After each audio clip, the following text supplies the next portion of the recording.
Ahora sí, ya hemos dejado un minutito para que os pudierais ir registrando, ¿vale?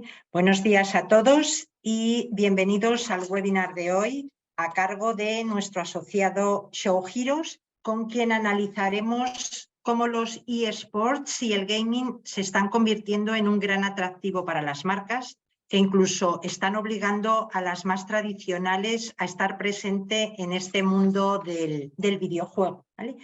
Y para ello contamos con la participación de Fernando Ramírez, que es Marketing Analyst and Media Manager en PlayStation, con Javier Borrego, Head of Entertainment Sales en Biz Agency, con Sara Vicioso, que es Social Media and Influencer Marketing Director en Mediacom, y con Víctor Soldevila, que es Account Manager en Show Heroes.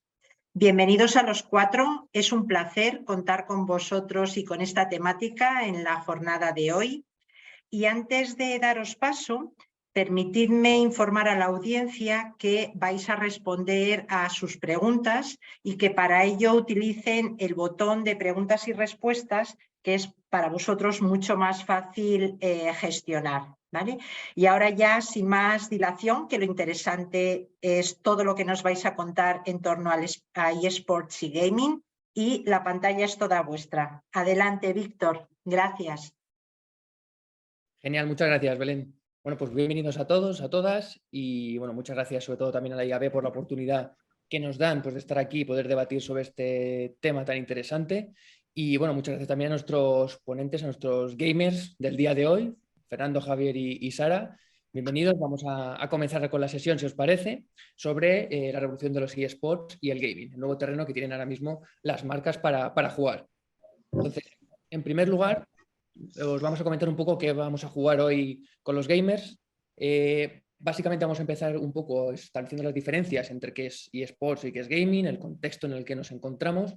También hablaremos lógicamente del perfil que hay detrás de ese jugador o ese gamer, ese eSports, y hablaremos también de qué estrategias tienen las marcas a nivel de comunicación, la importancia del impacto publicitario, y finalizaremos con un apartado de próximamente o coming soon con nuevas un poco ideas innovadoras que están planteando algunas marcas. Y como decía Belén, el apartado de preguntas y respuestas para cuando queráis. Entonces, ahora sí, vamos a entrar ya un poco en materia, ¿no? Para ver un poco las diferencias que entendemos que hay entre lo que son los eSports y el gaming. Básicamente queríamos empezar con esta distinción porque sí que vemos que es un tema bastante interesante, ya que, por ejemplo, el gaming lo deberíamos definir o entender como el acto de jugar a un videojuego simplemente con el mero hecho, el mero disfrute y entretenimiento, ya sea de manera individual o con amigos.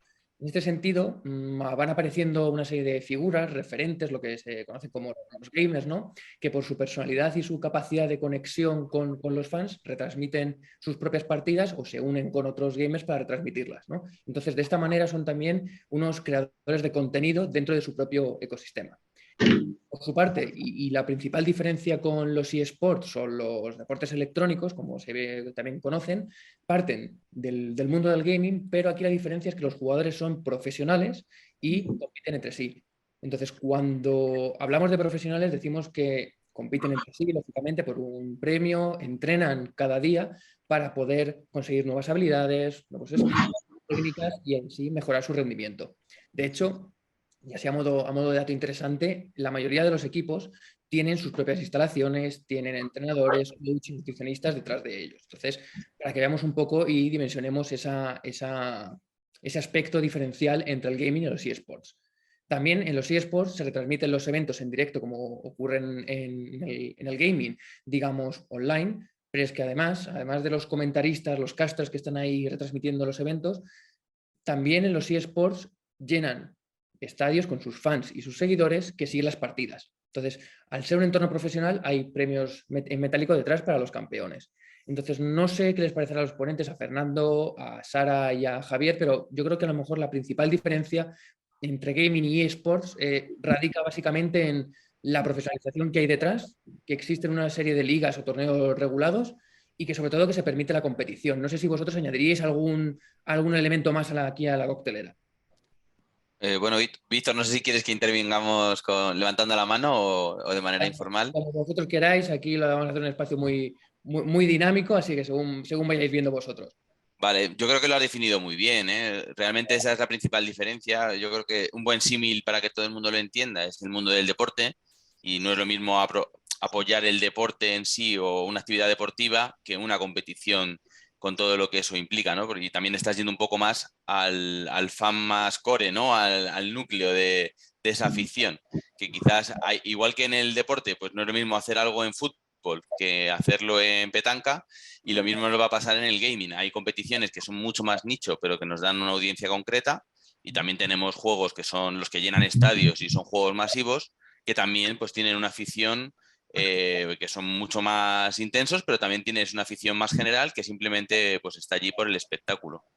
Y luego sí es verdad que hay un modelo un poco híbrido entre algo tan extremo como los eSports y el gaming en general, y muchas marcas lo que sí que piden en ocasiones o se quieren acercar es a un gaming competitivo en el que tendrías una competición con un buen nivel o no, en el que tú digamos que quieres acercarte a un título concreto, a una audiencia concreta, y se hace una competición con gente que tiene más o menos nivel dentro de ese juego, pero que ni mucho menos son profesionales, que también te da otro tono, ¿no?, en esa competición. Justo, sí, además estamos hablando aquí un poco de la diferencia de eSports Gaming a nivel, como diríamos, entre blanco y negro, pero luego, como tú decías, Javier, hay grises también, luego entre medias. Entonces, también además de esta definición, sí que queríamos ir comentando un poco también que tanto el gaming como los eSports, pero ahora centrándonos en el gaming, es sinónimo de escala. Aquí podemos ir viendo los principales datos a nivel de ingresos globales.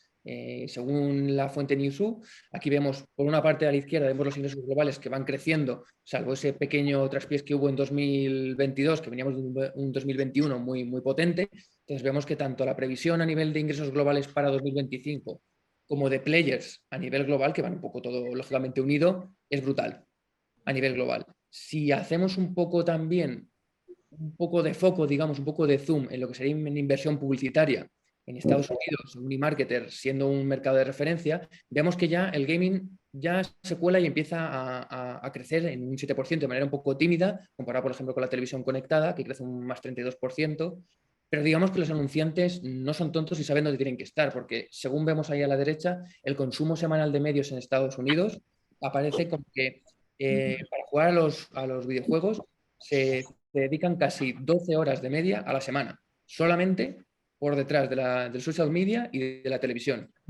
Creo que esto es un dato bastante importante para dimensionar un poco la importancia que está teniendo el gaming en un mercado como Estados Unidos. Aquí, Víctor, yo creo que es importante aprovechar estos datos que compartes para explicar que efectivamente digamos que los ingresos que mueve el mundo de los videojuegos a nivel global y en los distintos países es muy, muy grande. O sea, hay un número muy repetido que ayuda a dimensionar esto, a entender el orden de magnitud, y es que los ingresos por juegos, por videojuegos, son más que la suma de películas y música juntos. Pero, y esto también es lo más importante, esto sucede a través de mucha menos gente que gasta mucho más dinero. Es decir, la dificultad de hacer un videojuego a nivel técnico comparado con grabar un disco de música, una canción, incluso hacer una película. Hacer una película pues tiene su dificultad técnica y hay que producirla, hay que elaborarla, pero digamos que no te puedes encontrar un problema irresoluble. Los videojuegos a día de hoy sí, a veces los equipos de desarrollo llegan a una situación en la que hay un problema irresoluble y se estancan, y eso supone mucho tiempo y mucho dinero.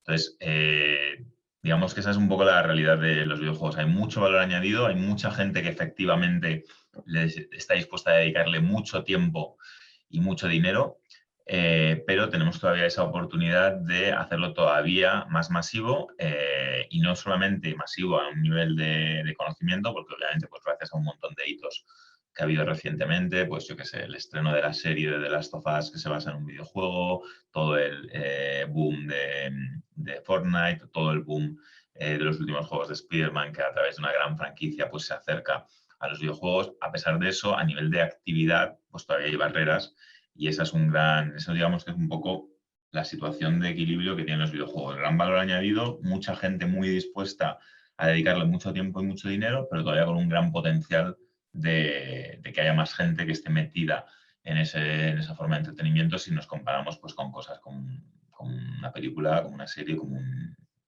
una canción, no música. Y el potencial es brutal. Entonces, si nos centramos además en la parte ya de eSports, ¿no? Que también están en auge, según vemos ahí los crecimientos ingresos globales de los eSports a nivel, pues eso, a nivel total, sí que vemos pues, que la potencialidad es brutal, millones de dólares, casi 2.000 millones de dólares de ingresos estimados de los eSports de cara a el año 2025. Y ya si lo aterrizamos un poco a nivel local, a nivel España, vemos cómo, según la IAB, que lo comentó a inicios de año en su estudio, pues vemos que realmente en el año 2022 fue entre 39 y 48 millones de euros lo que se invirtió en eSports en esa horquilla, que ya supone un crecimiento de prácticamente un 46% respecto al año anterior, en 2021.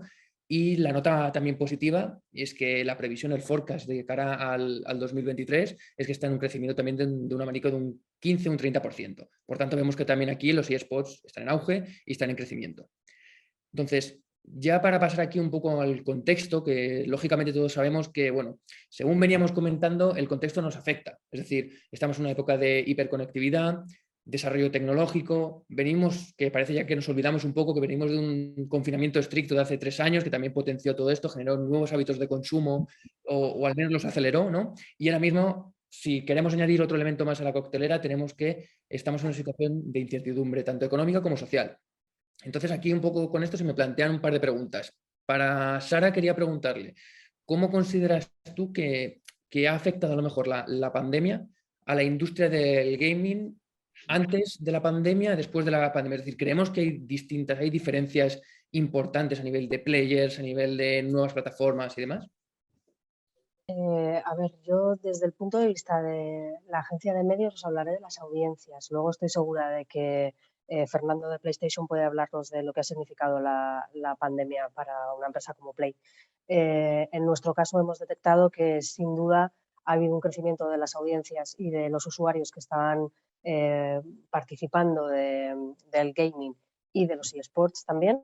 Al final es un poco lo que tú lo que decías, ¿no? Lo que hemos sufrido todos, hemos estado encerrados y los que ya eran players se convirtieron en hard players porque tenían más tiempo para poder desarrollar su hobby, y quienes no, pues tenían una nueva ventana.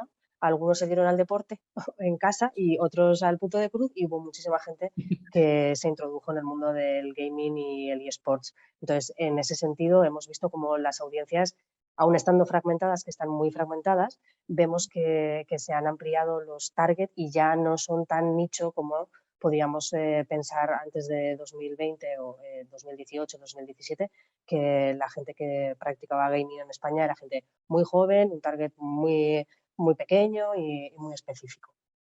Sí, eso hablaremos justo más adelante un poco del tema del perfil, de lo que comentabas tú, Sara, ese perfil de gamer que tenemos un poco todos en la cabeza, ¿no? Pero que luego bajas a los datos reales y ves que muchas veces estamos un poco equivocados. Aquí también sí que me gustaría saber un poco la opinión tanto de Fernando como Javier, a ver si en este punto que vemos ahí esa parte final de situación actual para el lanzamiento de videojuegos. Aquí yo creo que con esta incertidumbre social, económica y este contexto complejo en el que estamos, ostras, ¿cómo afecta a una marca para el lanzamiento de videojuegos?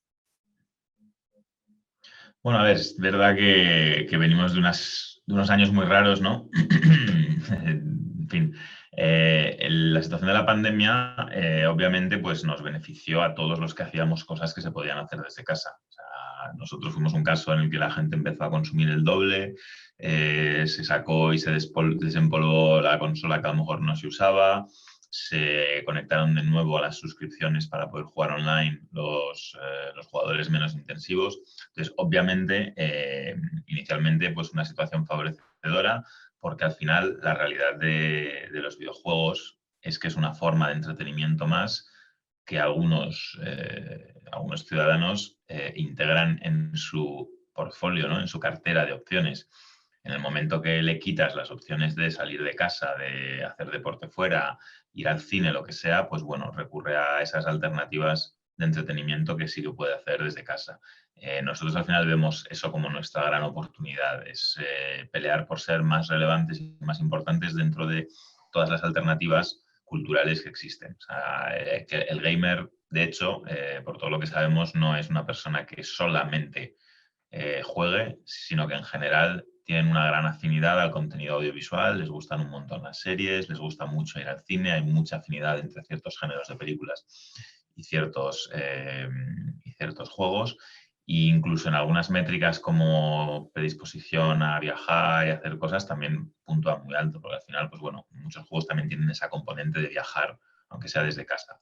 ¿Qué pasa? Que se acaba esta situación, entonces las alternativas de ocio pues vuelven a estar disponibles.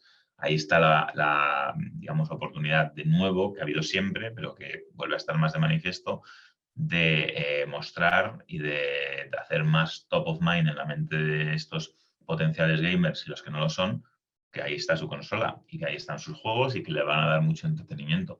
Sí que es cierto, como poníais ahí en las slides de mercado, que el año pasado, sobre todo, fue un poco complicado en cuanto a lanzamientos, en cuanto a revenues, porque digamos que esos retrasos que se debieron a la situación de confinamiento pues se han manifestado en que lo que tenía que haber salido al mercado no salió.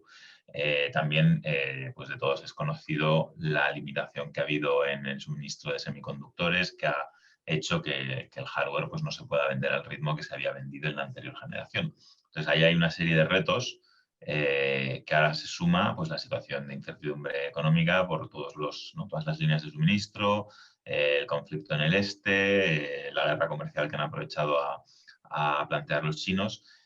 Ahora bien, ahí es donde entra nuestra labor, nuestro trabajo en comunicar todo el valor, ¿no? En explicar la ecuación de valor a los consumidores de lo que es un videojuego en comparación con otras alternativas de entretenimiento. Tú para ir al cine pues te gastas los 10 euros de la entrada más los 10 euros de lo que te comas ahí, te tomes con los colegas y pues, a cambio pues tienes tu tiempo de entretenimiento.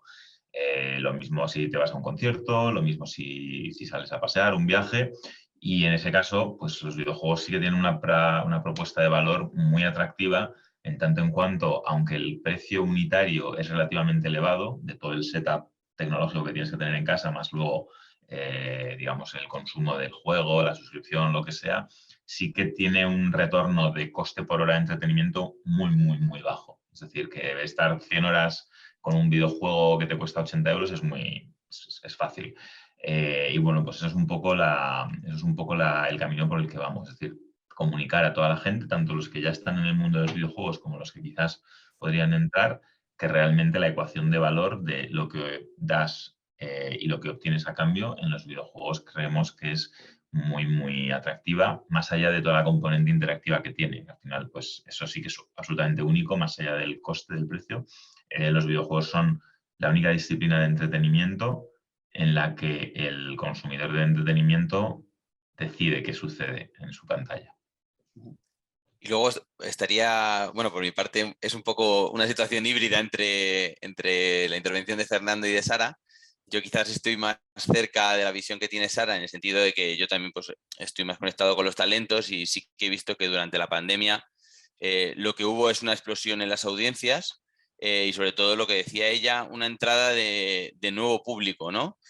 Al final está la forma de consumir gaming que afecta a PlayStation, ¿no? Digamos, ser un gamer o participar del gaming de forma activa, pero luego hay mucha gente que se ha acercado al gaming a través de los creadores de contenido, ¿no? Porque al final es una forma de consumir ese contenido y que, digamos, es la forma más sencilla. No hace falta ni siquiera que tengas un ordenador o una consola. Realmente, incluso teniendo un dispositivo móvil ya puedes acceder a todas las plataformas de contenido audiovisual.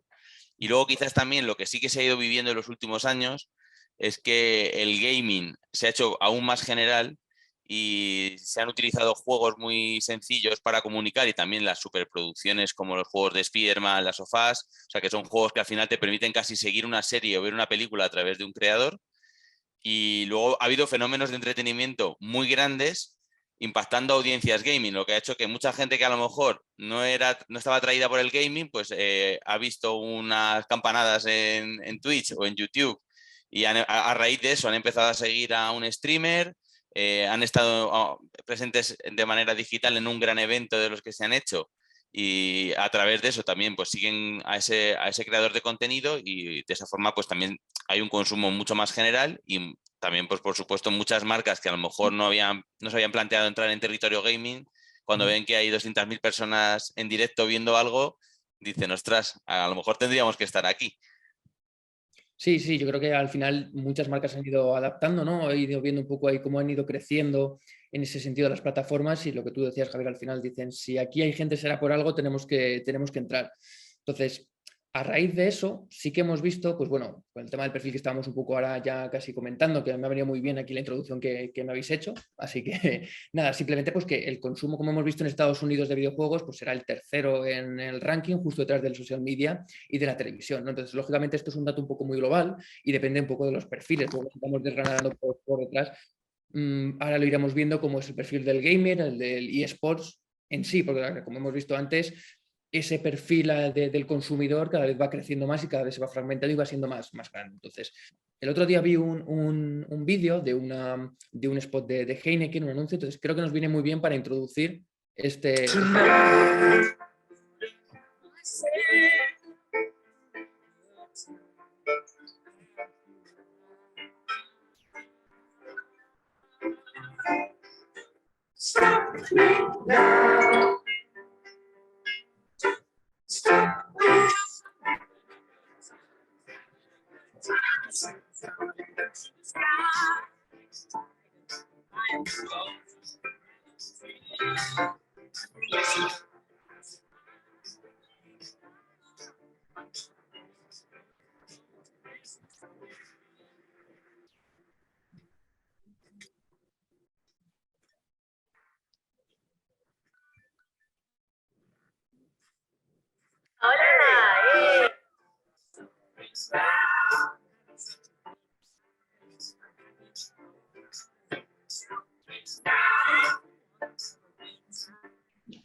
Creo que este vídeo ejemplifica muy bien y casi responde a esta pregunta del ¿está hecho el gaming para todos los públicos? Pues bueno, hemos visto que a raíz de un poco antes de la pandemia parecía un poco que quizá no, pero con toda esa aceleración y esa generalización de los públicos hemos visto ya que sí, ¿no? Entonces, aquí es cuando queremos hacer un poco más de zoom, ¿no? Y vamos a plantear un poco las principales diferencias. Habrá muchos más datos, habrá muchas más perspectivas, ¿no? Pero para grandes rasgos ver qué diferencia hay entre el perfil del gaming y el perfil de eSports. En esta diapositiva vemos a grandes rasgos pues que la diferencia de porcentaje de jugadores por género, sí que vemos que hay una cierta paridad entre hombres y mujeres, o casi un 50-50, y si lo vamos al gráfico de la izquierda, en el porcentaje de jugadores por edad, vemos que si definimos un poco los jóvenes menores de 34 años, que se suele decir que ese es el target, ¿no? Vemos que prácticamente hablamos de un 60%, esta parte verde y esta blanquita, que son los gamers, por así decirlo, el público general. Si en cambio nos vamos a la parte de eSports, aquí un poco la foto cambia. Si vemos la parte de jugadores por género, va cobrando un poco más de peso la parte masculina respecto a la femenina, un 60-40 prácticamente, y sobre todo la diferencia veo aquí en edad, porque el tramo ese de jóvenes menores de 35 aquí, vemos que cubre prácticamente el 70-75% de todo lo que sería esa segmentación por edad. Y yo considero que esto puede venir un poco también por hablamos de la profesionalización de los eSports, ¿no? Entonces, ese perfil de eSports, claro, si es bastante reciente la novedad de esa profesionalización de los eSports, al final es lógico también un poco que venga detrás un perfil más joven de jugador o deportista de eSports, ¿no? Entonces, al final vemos aquí un punto interesante, que es que, bueno, podríamos pensar que el target es muy joven del jugador del gaming, ya hemos visto que es joven, pero que también aparece en otros tramos de edad, pero cada vez más vemos que es un target más amplio, ¿no? Que tenemos el jugador, el comprador, el suscriptor, distintos consumos hábitos, entonces realmente no hablamos de un solo perfil de gamer, ¿no? No sé cómo lo veis. Sí, yo creo que esto es un elemento muy importante porque digamos que no está ni en un extremo ni en otro. Esto no es como la gente se piensa o como era hace años, que es una cosa para niños y es un juguete. Ya hubo hace muchos años que los videojuegos dejaron de ser un juguete y son cosas muy complejas, producciones de mucho dinero y que no solamente gastan mucho dinero, sino que toman riesgos creativos que otros canales culturales no hacen con tanto nivel. El tipo de riesgo creativo que toma alguna de nuestras producciones de primer nivel no tiene ni comparación con otras producciones cinematográficas que al ser quizás productos, bueno, pues eso, más grandes, que llegan a más gente, pues intentan ser más conservadores. Pero efectivamente todavía no estamos hablando de algo que haga absolutamente todo el mundo. Entonces, aunque ese perfil ya no es súper de niños pequeños que están mucho tiempo y ya está ahí solo hombres, es mucho más mixto, todavía no es promedio. Y bueno, estos datos que habéis compartido aquí son una fuente. El tema del split sociodemográfico de los videojugadores es un reto, porque según la fuente y el muestreo que hagas, salen cosas distintas. Por ejemplo, los juegos de fútbol son extremadamente masculinos, no hay ninguna sorpresa. Por el contrario, los juegos de historia con desarrollo de personajes sabemos que son prácticamente paritarios, 50-50, y al final pues hay un reflejo de las preferencias de cada público. En cualquier caso, esto sí es una oportunidad para llegar a un público muy interesante, que es ligeramente más joven, ligeramente más masculino y sobre todo, lo que es característico de la audiencia de los videojuegos es que hay una parte de él, no todo el mundo obviamente, pero digamos que un tercio de ellos son consumidores extremadamente intensivos, apasionados y que están dispuestos a amplificar y a hacer esta creación cultural que son los videojuegos que ellos consumen parte de su identidad. Entonces eso hace que todo lo que sea trabajar la comunicación y el marketing y el desarrollo con ellos implique un equilibrio muy, muy sutil entre las cosas que se hace para la gente que está muy metida y que va a responder muy bien, pero que a lo mejor no le vas a convencer y no vas a hacer que muevan ellos mismos la aguja, y luego el llegar a todos esos otros jugadores que sin ser tan intensivos sí que pueden jugar más o menos, pueden sumarse a una moda más o menos y que están muy en contacto con esos otros jugadores intensivos.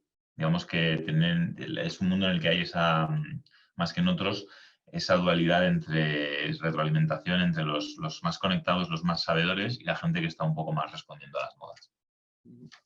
Además, con eso, lo que tú decías, si luego bajamos, estos son niveles dependiendo de cada fuente y demás, pero luego, claro, si bajamos a nivel videojuego por género, por tipología, claro, ahí ya nos podríamos volver locos para intentar establecer como, digamos, un patrón, ¿no? Entonces, al final, para poder nutrir todos estos perfiles que son diferentes y complementarios, al final yo creo que lo importante es generar un poco una comunidad, ¿no? Unos seguidores que podamos ir nutriendo para potenciar el game. Entonces, aquí, en este caso... Desde fuera a lo mejor piensan los videojuegos como una categoría, igual que se puede pensar en una categoría de alimentación, un producto de belleza o así. Los videojuegos al final son un canal y dentro de ese canal hay un montón de géneros y no es lo mismo el que le gusta jugar a FIFA, que el que le gusta jugar juegos de carreras, el que le gusta historias, que es una cosa más single player, el solito, como si leyeses un libro, o el tema de pachangas virtuales. El anuncio que habéis puesto de Heineken, que es muy divertido, no lo había visto antes, porque responde a un perfil de jugador que tenemos muy identificado, que es relativamente grande, probablemente el más grande en España, sí, que son lo que llamamos los friendly rivals, que son gente que juega a juegos competitivos, pero no lo hace por ser los mejores y por ganar, sino que lo hacen pues por esa conexión social que se desarrolla en ese juego. Es un poco como el que juega pachangas de fútbol con los amigos, que no vas a ganar, vas a pasártelo bien con tus amigos. Y eso, sobre todo en los días de diario, donde a lo mejor quedar con la gente no es tan fácil porque vivimos en ciudades grandes y no estamos todos cerca, pues ese mundo, digamos, esa virtualidad, no es que sea un mundo irreal, es un mundo virtual, pero que es una extensión de nuestra realidad para poder conectar con otra gente.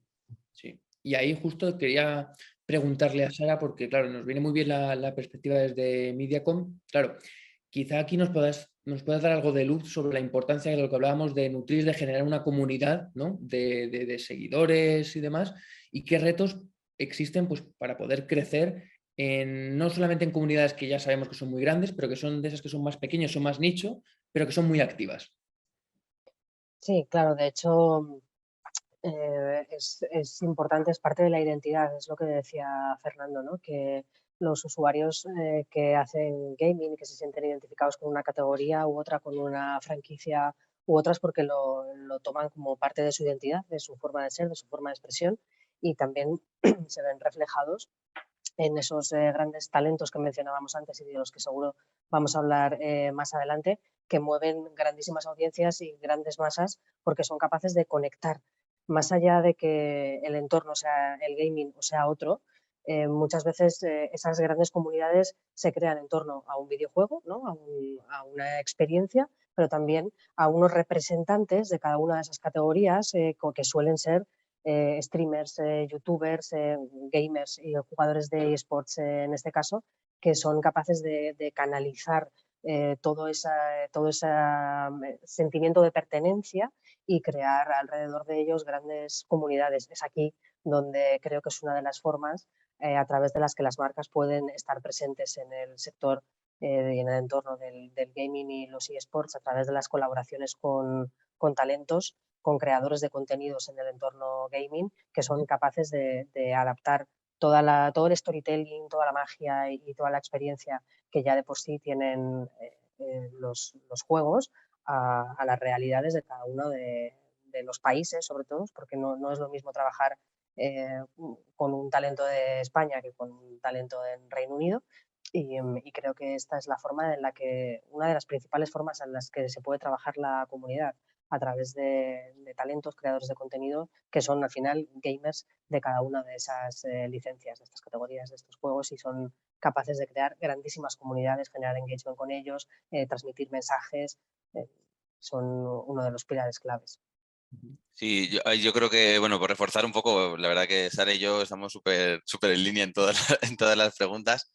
Es un detalle bastante importante. A nosotros sí que es verdad que, por ejemplo, en los últimos años ha habido muchas más marcas totalmente ajenas, ya sean de gran consumo, incluso agencias de viaje, cosas que quieren entrar en el territorio gaming, no saben muy bien cómo.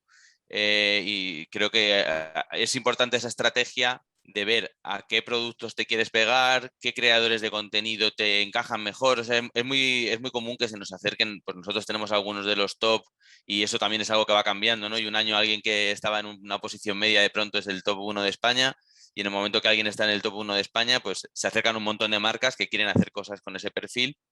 Y parte de nuestro trabajo también es recomendarle a las marcas qué perfil es afín, pues oye, porque tenga un tono más seguro para la marca, porque su tono sea más informal, porque no pegue con los valores de marca, porque es una marca que es muy activa y justo ese perfil no es de ir a eventos, no es del deporte.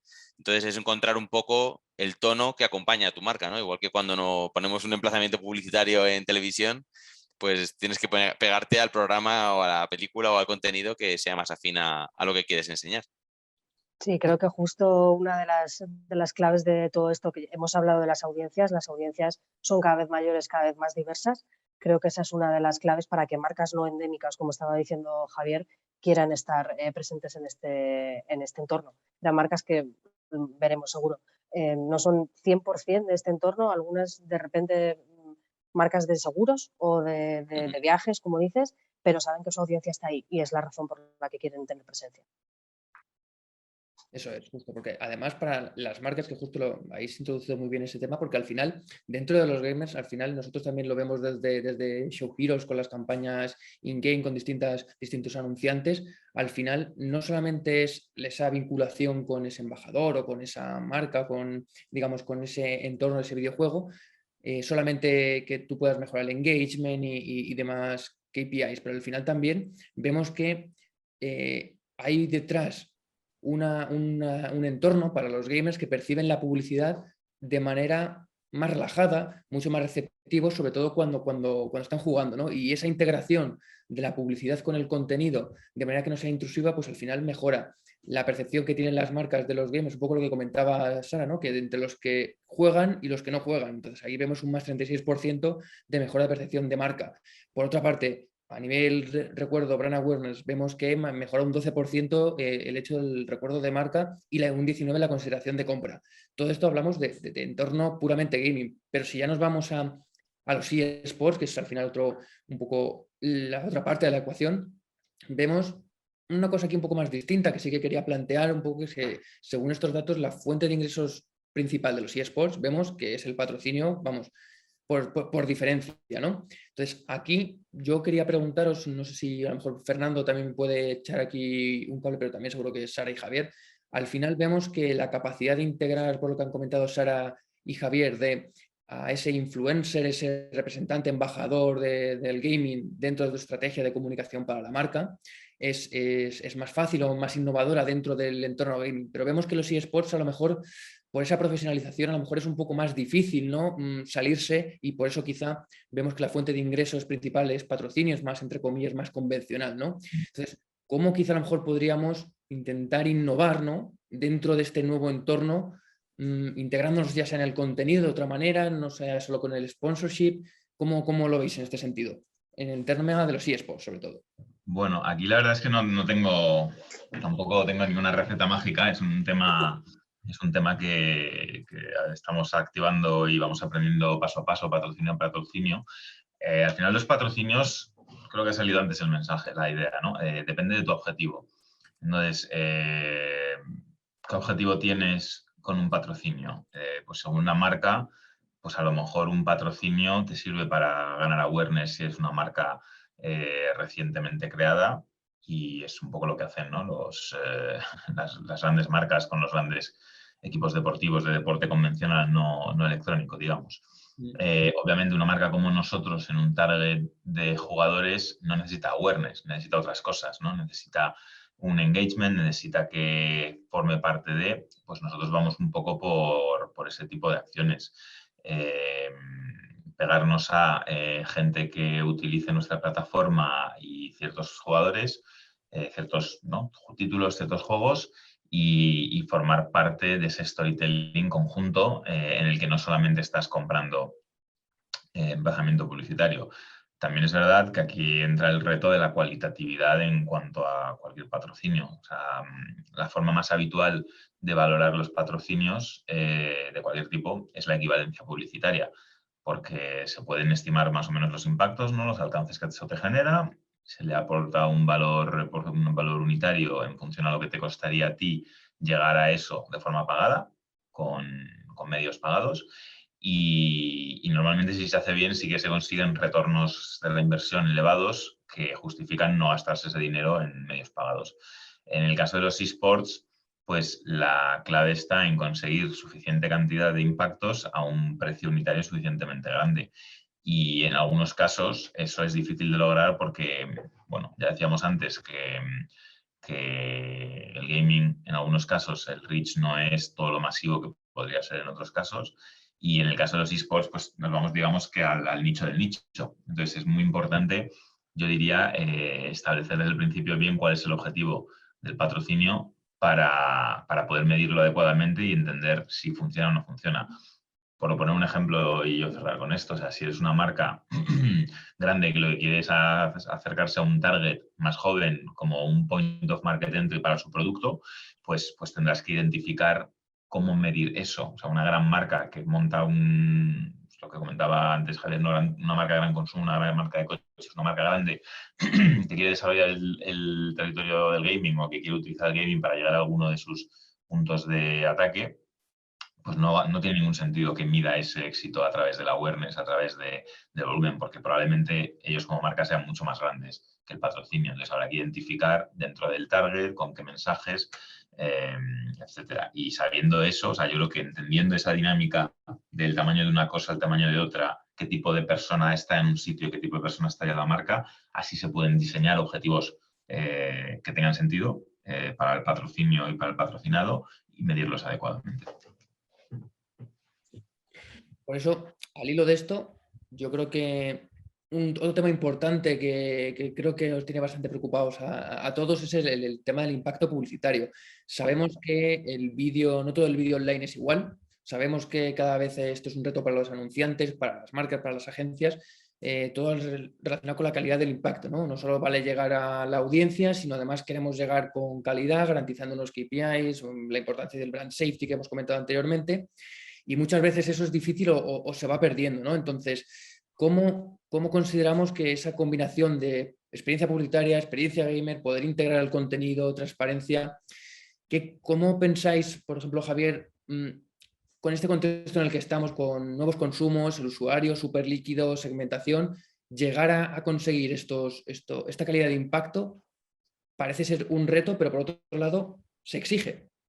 Bueno, es natural, ¿no? O sea, yo creo que excepto algunas marcas que quizás porque quieren entrar en algún tipo de contenido, evento, competición de eSports, pero realmente por la naturaleza de la marca es realmente complicado hacer algo más orgánico, nosotros al menos siempre intentamos hacer ese giro de tuerca, ¿no? E intentar que la integración de la marca sea algo natural, que forme parte del propio contenido y no sea un logo simplemente puesto ahí.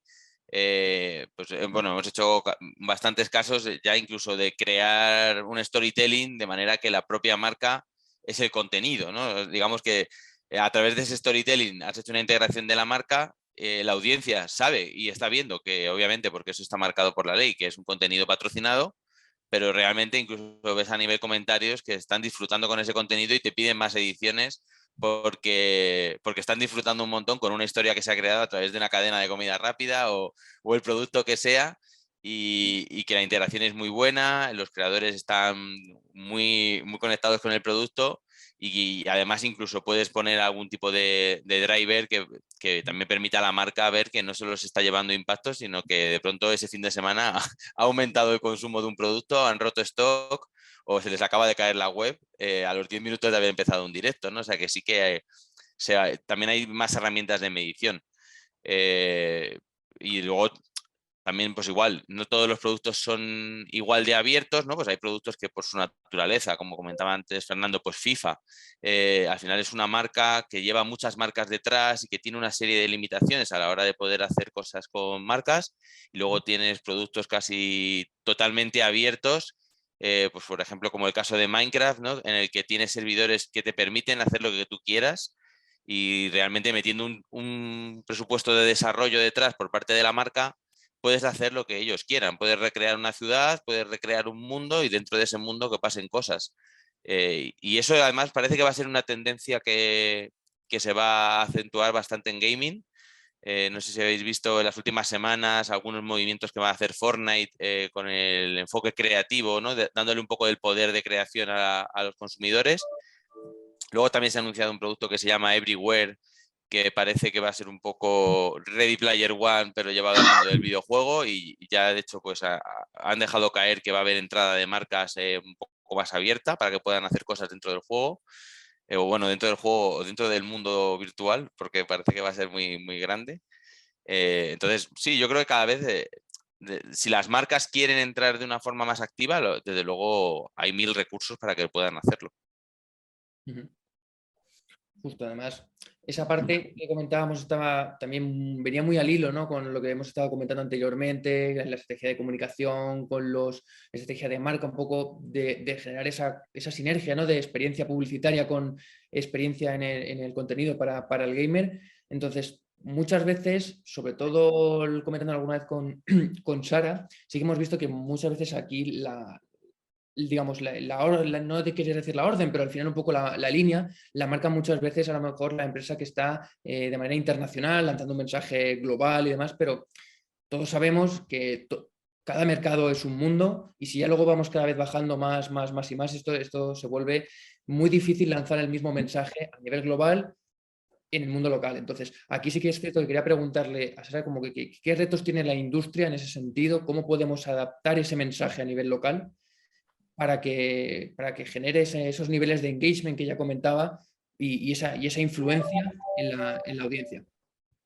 Sí, yo creo que retomando un poco el testigo de lo que estaban hablando antes mis compañeros, o sea, si lo que queremos saber es cómo introducirnos dentro del mundo del gaming y los eSports y que todo encaje bien, primero sería definiendo cuáles son tus objetivos, como decía Fer, y cómo los vas a medir, y luego viendo de qué forma vas a ejecutar eso con diferentes acciones que transmitan experiencia, ya puede ser in-game, un patrocinio, un evento.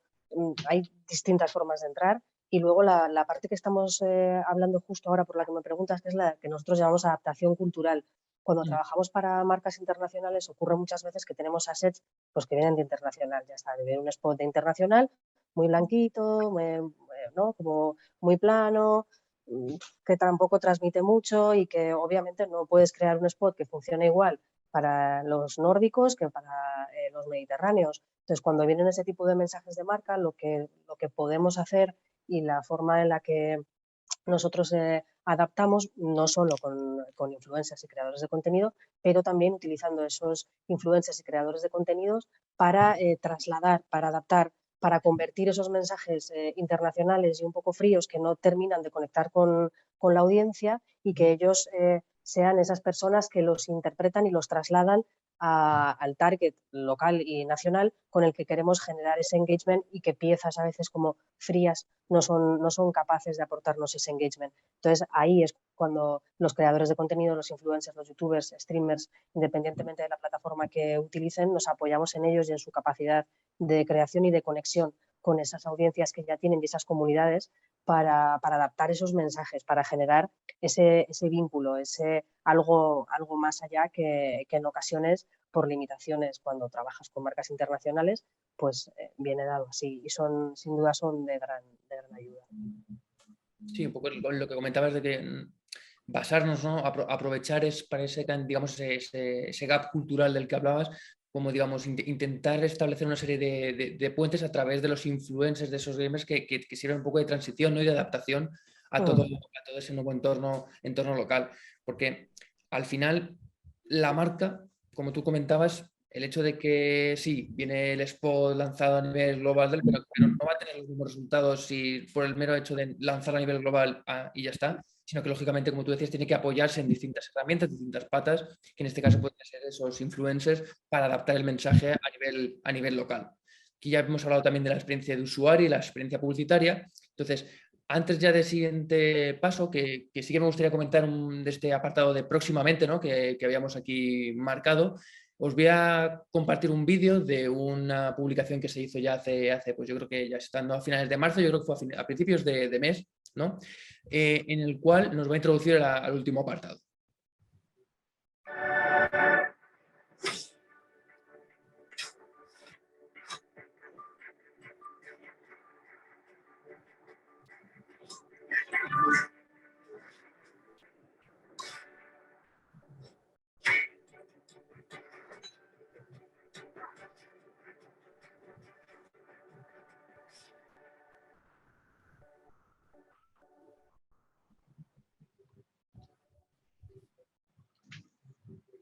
Bueno, aquí vemos que según veis ese tweet que lanzó el COI, pues bueno, los Olympic Sports Series 2023, digamos que en los que los profesionales de eSport pues, van a poder participar en diferentes disciplinas, como las que podemos ver en la diapositiva, por lo que aquí viene un poco mi pregunta, ¿no?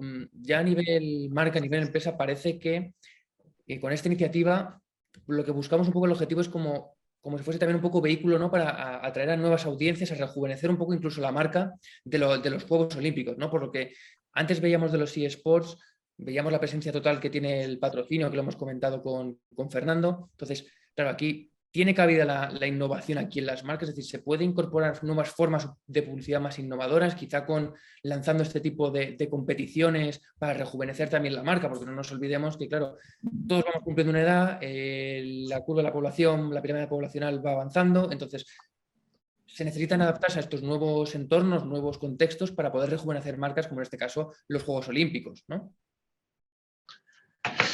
A ver, yo no soy ningún experto en deporte, la verdad, pero entiendo que efectivamente hay una ambición, por lo que ¿no? Me llega de pues, los Juegos Olímpicos cada vez son menos interesantes, los deportes son un poco así viejunos o como sea que perciben, habrán hecho ellos sus estudios de mercado. Entonces, obviamente, no hace falta ser un genio para saber que lo que más sobreindexan los jóvenes es precisamente en estas cosas de videojuegos, ¿no? Y además como videojuegos competitivo, pues eSports, ¿no? Parece que es obvio. Ahora bien, yo creo que esto hay que analizarlo bien, no sé si lo habrán hecho o no, o hasta qué detalle.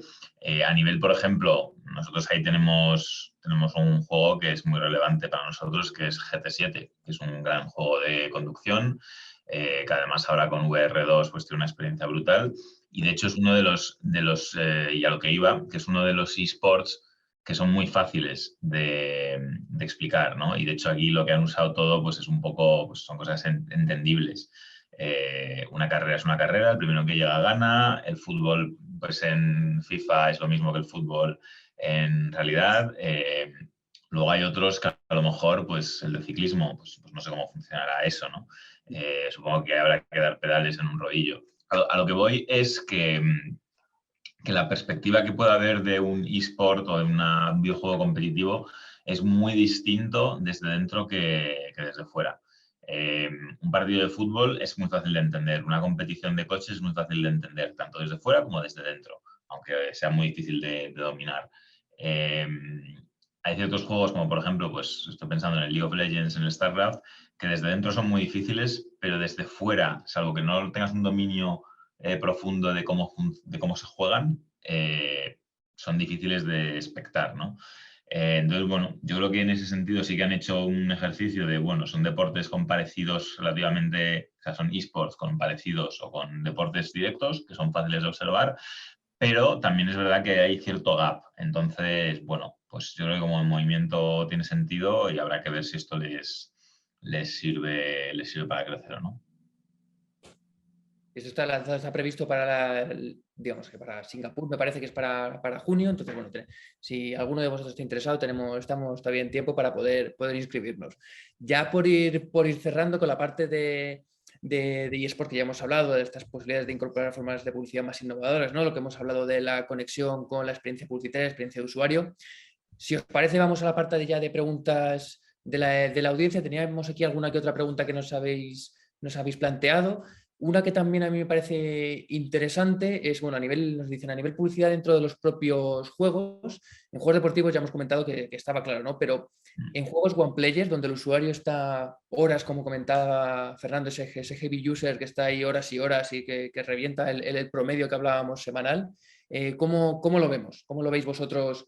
¿Cómo es la forma, entiendo, que de impactarle? Porque aquí a lo mejor ya nos metemos en temas de medición, de segmentación e incluso de storytelling ya más concreto según va avanzando dentro del mismo juego. A ver, bueno, ahí... Sí, habla Fer, perdona. No, dale, no. Bueno, a ver, sí que hay casos, o sea, hay marcas que tienen estudios de videojuegos o que colaboran activamente en el propio desarrollo de los juegos, ¿no? Incluso, pues, marcas de entretenimiento como Netflix tienen sus propios estudios de videojuegos y lanzan juegos multiplataforma, o sea, lanzan juegos para móviles según la audiencia que estén buscando, lanzan juegos o experiencias jugables en la propia plataforma de Netflix. Algunos son disponibles para consolas, otros, o sea, según lo que requieran de interactividad por parte del usuario y que sea compatible en el medio en el que estamos visionando, ¿no? Hay experiencias que son solo disponibles desde consola, otras son disponibles solo desde móvil. Pero bueno, sí que hay muchísimos experimentos e intervenciones de marca. Y luego, pues también está el caso de lo que comentábamos antes, ¿no? Pues juegos como Minecraft que tienen esa parte más abierta y te permiten realmente hacer una integración con un mínimo desarrollo y hacer una experiencia a medida para tu marca. A ver, con esto yo creo que hay también hay que pensar en lo que es un videojuego. Y como hemos dicho antes, los videojuegos no es una única categoría, hay muchas cosas. Un videojuego con narrativa, personajes, como una película, no tiene ningún sentido meter publicidad dentro del juego. Porque es como si leyendo un libro pues estuvieses dispuesto a pagar un poquito menos porque te saltas en banners en medio del libro. Pues bueno, a lo mejor hay gente que sí, pero probablemente no tenga mucho sentido. En el otro extremo, pues por ejemplo, FIFA tiene publicidad que replica la publicidad de la U televisiva en el campo de juego virtual. Pues no creo que a nadie le moleste y hasta tiene un extra de realismo, ¿no? Igual que en el deporte en vivo hay publicidad de los patrocinadores, pues en este lo hay. De hecho, creo que la próxima temporada de la Liga va a ser patrocinada por Electronic Arts de alguna manera, no sé cómo es, entonces, bueno, pues es como que tiene sentido, ¿no? De nuevo, yo creo que aquí es entender hasta qué punto la gente quiere impactos publicitarios o no los quiere. Y vosotros aquí, los que trabajáis en la parte de la publicidad online, sabéis perfectamente que las métricas de atención pues, son muy distintas en función de lo que está haciendo el consumidor. Un entretenimiento que es un poquito pasivo, que lo haces para pasar el rato, pues seguro que está dispuesta la gente a que haya cortes y que de vez en cuando haya esos impactos publicitarios. Un juego, por ejemplo, muy profundo en el que, pues no sé, estoy pensando en un juego de estrategia en el que hay que pensar mucho, en el que hay una dedicación potente, o un shooter muy competitivo en el que la atención, o un League of Legends, pues que haya publicidad ahí embebida, se tiene que pensar más, pues pues de otras maneras. Que yo creo que también es un poco el motivo por el cual los patrocinios tienen todo el sentido. Es decir, que tú no interfieres en esa actividad del videojuego, de la competición, y entonces simplemente envuelves con un patrocinio la actividad, porque no es posible directamente decir que de repente pues aparezca un logo cada vez que matas a alguien, por ejemplo, no sé. Entonces, de nuevo, como casi todo en marketing, lo que hay que hacer es ir al target, ir al consumidor, observar bien qué es lo que está haciendo, cuáles son sus preferencias, qué le gusta y qué no le gusta, e integrar la comunicación de la forma más lógica para eso. Yo creo que eso es clave, Fer, porque ha habido algún momento en el que hemos dicho que interrumpir el juego para que entre un impacto publicitario, creo que eso no es. O sea, creo que deberíamos conseguir que los impactos publicitarios estuvieran integrados y creo que ya hay claros ejemplos de marcas que lo han hecho in-game. Ha habido marcas que han sido el bufo de energía cuando tú estás jugando y ese producto te daba un bufo y realmente la comunidad gamer lo ha entendido súper bien, ha encajado muy bien y ha mejorado el recuerdo de marca, ha mejorado la consideración. Entonces ahí es un ejemplo de que está bien integrado. Se han hecho mapas de producto en el que pues entre todos había que buscar los ingredientes de una hamburguesa para crearla. Luego creo que lo estaba mencionando veladamente antes Javier. Al final hay retorno, hay forma de medirlo. Creo que la clave es hacerlo de una forma en la que no afecte a la experiencia y si no, a lo mejor hay que buscar otra forma de que las marcas estén presentes, ya sea, por ejemplo, apoyando a los equipos, que también lo agradecen los usuarios, que las marcas aparezcan ahí para apoyar a sus streamers o a su equipo favorito, pero deberían estar integradas, formar parte de esa experiencia y dejar de verla público como lo estábamos viendo hasta ahora, que es esos X segundos que vienen a interrumpir el momento de entretenimiento que yo estaba teniendo. Pues sí, yo creo que también estamos recibiendo bastantes preguntas, ya también vamos a contestar una más, el resto las intentaremos responder de manera individual, sobre todo para que Belén y el equipo de la IAB no nos regañen por pasarnos de la hora, pero sí hay una pregunta que estamos viendo ahora que dicen, desde vuestra perspectiva, ¿cuál creéis que es el obstáculo más importante que las marcas enfrentan antes de invertir en los eSports y el gaming, ¿no? Esa parte que hemos comentado antes a la hora de entrar, un poco qué estrategias de marca, que nos comentaba Fernando que no tenía la receta. Aquí nos comentan si es por falta de conocimiento del target, la dificultad de medir el retorno de la inversión, falta de transparencia.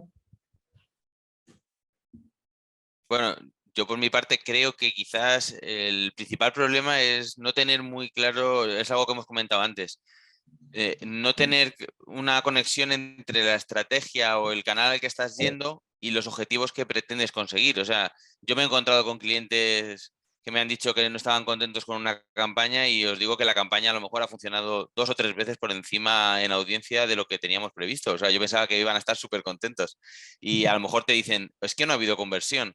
Y digo, ostras, pero es que no habías puesto ningún elemento para favorecer esa conversión. O sea, nunca pensé que tú querías conversión con esta campaña. Pensaba que querías notoriedad. O sea, claro, si querías conversión, había 100.000 cosas que podíamos haber incorporado, pero no me has dado ningún elemento que buscara la conversión, ni siquiera para medirla.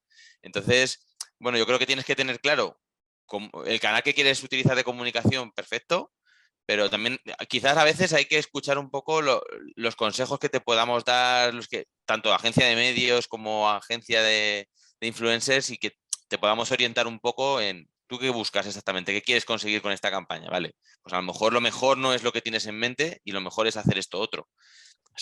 Ahí trabajando en conjunto siempre se puede encontrar el camino.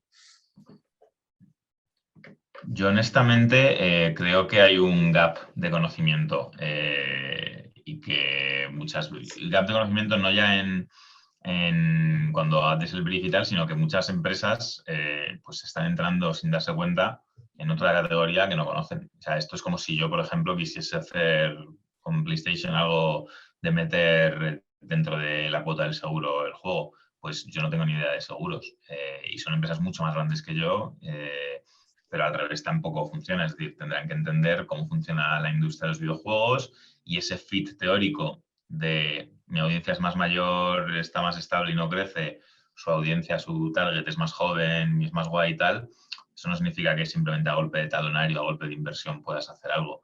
Entonces yo creo que es sobre todo, tal y como lo veo yo, un tema de entendimiento de cómo cómo son las dinámicas del consumo del producto, todo esto que decíamos de los juegos normales, los juegos multijugador, los juegos multijugador que se vuelven competitivos, ¿no? Entender hasta qué punto hay ahí potencial y fit. Y luego entender todas las dinámicas de la comunicación en la categoría. Es decir, que pues una empresa de gran consumo, seguro que se anuncia un montón en tele, medios convencionales, tiene una estrategia always on. En los videojuegos las cosas son un poco distintas. O sea, hacen falta ese tipo de inversiones, pero también hay un ecosistema de players endémicos, tanto editoriales como de influencia, como de lo que sea, que se apoyan mucho en los hitos de la categoría. O sea, esto es como una especie de cine turboacelerado. En el cine hay un estreno gordo cada mes, cada 2 meses. En los videojuegos hay pues muchos menos y 3, 4 veces al año. Y precisamente eso, pues lo que te permite es que hay mucha más conversación orgánica y hay gente que se suma a eso. Entonces, bueno, yo creo que son todas esas cosas de entendimiento de la categoría que son muy distintas y que no es lo mismo vender seguros, vender coches, vender champú, vender cereales. Y hace falta probablemente ese entendimiento de ese fit estratégico. Y bueno, pues para eso yo creo que hay muchas agencias expertas, están las grandes empresas que, como nosotros, siempre estamos interesados en hacer cosas con partners nuevos y ver qué nos puede sumar y sobre todo es entender. O sea, hace falta hacer una labor de entendimiento de consumidor, de mercado, de dinámicas, de touch points, para integrar bien los de un lado y los del otro.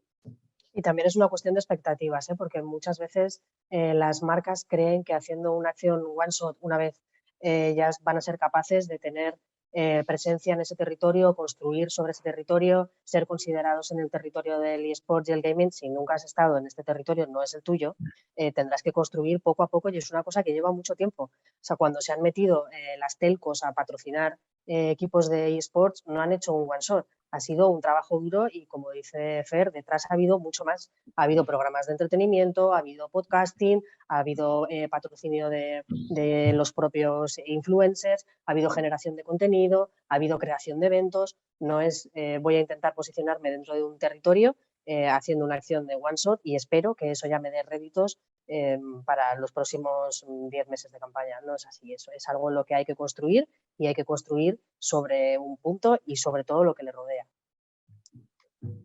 Sí. Bueno, yo creo que con esta pregunta ya podríamos ir cerrando. Simplemente a modo de conclusión. Bueno, pues como hemos visto durante toda esta ponencia, bueno, este nuevo terreno de juego, ¿no?, para las marcas is not over. Entonces, por los datos que hemos estado viendo del mercado publicitario, las oportunidades que hay de crecimiento de inversión, todo ese crecimiento que ha habido de nuevos players, de las oportunidades que hay para las marcas, siempre y cuando se equilibre un poco esa experiencia y se integre esa experiencia publicitaria con la experiencia del gamer en este caso, ya sea también adaptando el mensaje global al local, como nos comentaba Sara, a través de esos influencers, esos gamers que nos sirven un poco de nexo de unión, pues parece ser un poco como la llave del éxito, ¿no? Aquí ya nos ponemos un poco ya pretenciosos, que hemos dado las soluciones como para que las marcas tengan éxito en este nuevo entorno del gaming y los eSports, que también es un poco complicado poder alcanzar ese impacto que hemos hablado, ¿no? Porque los usuarios son muy líquidos, son muy concretos, es muy difícil y como hemos estado hablando en el webinar, sí que es cierto que se necesita mucho conocimiento del entorno gamer, del entorno publicitario que afecta y sobre todo del usuario. Entonces, no sé si los gamers del día de hoy, Fernando, Sara y Javier, tienen alguna cosita más que comentar. Por mi parte, yo creo que ya podemos cerrar, también para que Belén de IAB también esté alineada con nosotros. Bueno, pues entonces, si no hay nada más, bueno, pues muchas gracias por vuestra participación. Yo creo que ha sido una sesión muy, muy amena y muy enriquecedora tanto para nosotros como para toda la audiencia. Y bueno, las preguntas que nos han quedado un poco por responder las podemos seguir respondiendo de manera individual para que queden todas respondidas. Bueno, pues muchas gracias a todos por vuestra presencia. A vosotros. Gracias. Gracias.